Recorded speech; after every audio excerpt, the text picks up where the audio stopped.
আমার একটা নতুন গাছে জবা হয়েছে। গাছটা খুব ছোট, এটা একটা ছোট্ট ডাল লাগিয়েছিলাম। এই যে গাছটা কিন্তু একেবারেই ছোট।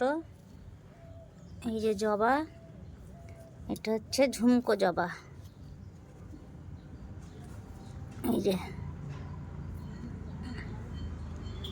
গাছটা খুবই ছোট, আজকেই প্রথম ধরেছে ফুলটা। আর একটা আছে, এই যে কড়ি, এটাও হবে। এটা আজকে আমার বাড়ির প্রথম ফুল, ঝুমকো জবা। তিনটায় নিয়ে এসেছিলাম ডাল, এটা একটা, এই ফুলটার একটা, এটা একটা, আর একটা আছে, ওটা এখনো ফুল ফোটেনি। ওটা গাছটা একটু বড় হয়েছে, এই যে এখানে আছে এই গাছটা, কিন্তু এখনো ফুল ফোটেনি।